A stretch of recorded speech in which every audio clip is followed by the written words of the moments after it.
sa akin. Kasi kayo, mayroong yata kayong sabihin niya sa korte. Doon yung ginagawa.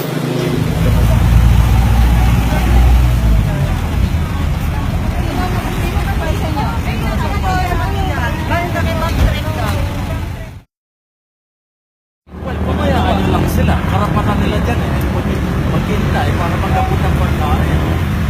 Hindi lang, nagkakaintindihan tayo. May duty kayo, may duty rin ako. Ayun lang, hanggang hindi maabot ng pagkain.